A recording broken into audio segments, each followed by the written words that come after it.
Welcome to the Go Global Ed podcast, brought to you by the International and Foreign Language Education Office, also known as IFLE, at the U.S. Department of Education. On the Go Global Ed podcast, we speak with IFLE grant and fellowship recipients to highlight their experiences, discuss issues in international and foreign language education, share advice on the application process, and explore the long-term value and impact of IFLE programs. Thanks for tuning in to the inaugural episode of the Go Global Ed podcast, brought to you by the IFLE division at the U.S. Department of Education. My name is Amy Marion, and I'm joined by my colleague, Matt Robinson.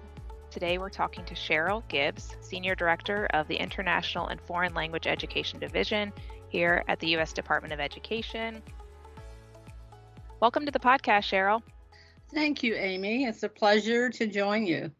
Thanks so much for joining us. So we have a couple of questions for you. It is International Education Week, and part of that, we are unveiling this brand new podcast. And we've spoken to a lot of IFLE grantee and fellows, and we'll be hearing their stories later this week. We talked about their experiences on our programs and themes like lifelong learning, internationalizing U.S. campuses and schools, and diversity, equity, and inclusion. All sorts of themes came up. So one of our first questions for you is, what does international education mean to you? Amy, international education to me means preparing the United States of America, the institutions, the communities, our students, to be globally competent. That is a huge mission, but the Department of Education has historically, through its Title VI programs and the Fulbright-Hays program, really seized the moment and this mission very seriously. And we pride ourselves in being able to administer grant programs and to award grants that really move the needle on the U.S. competitive edge in international education. And international education is not only a program, it's all about the person's development, an individual's development, the capacity of an institution to respond to world issues and to crises. It's the capacity to train young people to think with diverse perspectives, to really broaden their own horizons. And to be able to sit at the U.S. Department of Education in the position that I have, I feel extremely fortunate to be able to be a part of that mission, to be a part of that effort, to touch thousands of institutions and countless numbers of students over the 20 plus, 30 plus years of working with these programs. And it's a noble effort. We learn every day as a unit. We learn every day as leaders and program officers of how best to further this mission. Thank you, Cheryl. I totally agree. And I'm also really thrilled to be working on the work that we're doing here at the Department of Education, and the personal growth, I agree, is so important. And there's so many opportunities for folks to pursue. So, in addition to being International Education Week, here at IFLE, we're celebrating another milestone, which is the 60th anniversary of Fulbright-Hays. Cheryl, given your distinguished career at the Department of Education, could you share any reflections on the Fulbright-Hays programs and their impact? I can. Admittedly, my experience prior to moving into senior leadership and directing was mainly on the Title VI side, but over the past several years, I've had the opportunity to engage with Gary Thomas and the staff that administer the Fulbright-Hays programs. And in that relationship, I am really impressed with the extent to which these programs touch individuals, either through the Seminars Abroad program or the Group Projects Abroad program, definitely the doctoral dissertation research program.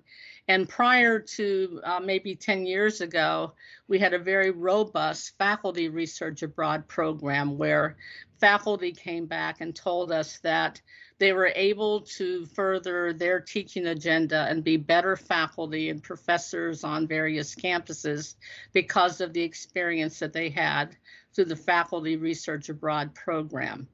As a former teacher myself, I really can resonate with the importance and the impact of the Seminars Abroad program. There are teachers in countless schools and school districts across America who do not get to experience places beyond their own states or cities, let alone having an opportunity to study abroad and to network with other peers abroad in foreign cultures. And so the impact of that program is just really significant. And so collectively, in celebrating the 60 plus years of Fulbright-Hays, I'm really proud of the accomplishments under that program because they do complement the Title VI program, and it complements the mission of the Department of Education to prepare students and to provide equal access to individuals so they can become globally competitive. Thanks for that, Cheryl. So related to that, we actually had some exciting news earlier this year. Secretary Cardona here at the Department of Education, along with Secretary Blinken at the Department of State, released a new joint statement of principles in support of international education.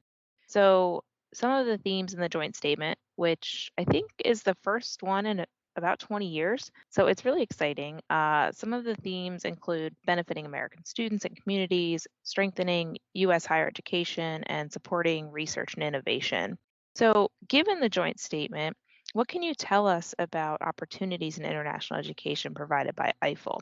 So far, we've talked a little bit about the Fulbright-Hays programs, and I know you spent quite a bit of time working on the Title VI domestic programs. Is there more you'd like to add about IFLE's programs and how they contribute to the renewed commitment to international education in the joint statement? Yes, I'd like to add that institutions, whether they are current grantees under these programs, or the general public, I encourage the general public and all institutions to read the joint statement because it is a profound message in that statement that invites U.S. citizens to really take an introspective look at who we are and what our country is able to do, and that the importance of engaging with other cultures there is just invaluable. The statement does not articulate programs specifically. It mentions Fulbright. It mentions the historical context for being globally aware and have expertise. But the fact that it does not articulate specific programs does not mean that these specific programs are not important. That statement is really a roadmap to a destination. It's not the destination.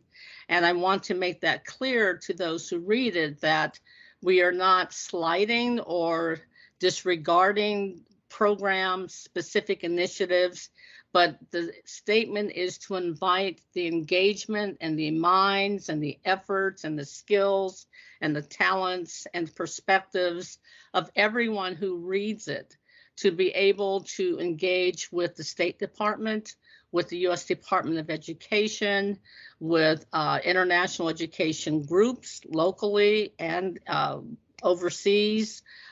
Anyone that touches this endeavor, this statement is speaking to you and inviting your input, inviting new ideas, inviting exploration and inquiry, because it is necessary for us to re-engage, to really step up, to move the needle even further than what we have in these 60 years plus administering these programs. There's something in that statement for everyone, whether you are a policymaker, a student, an administrator, members of the community. International education is local and global. And to the extent that anyone can really wrap their heads and their hearts and their minds around what it means to grow and to be stronger intellectually, internationally, culturally, internationally, and just personally, internationally. This statement really has a message for you. And so we invite your input as we move forward. It was announced during Education USA Week in July. But again, as I said, this is just the beginning. It's really an invitation to broaden the table of minds and efforts and talents to come together, because we don't want 20 years to pass without making huge steps and making ourselves known that this is important to the United States. And so we welcome that. This is more or less an invitation. The statement was an invitation to join the partnership and to re-engage and to be a part of this very noble and necessary effort. This past 18 months alone have shown us that we need to have broader perspectives. There's need for different talents. There's need for expertise in health sciences, need for expertise in communicating and bringing people together.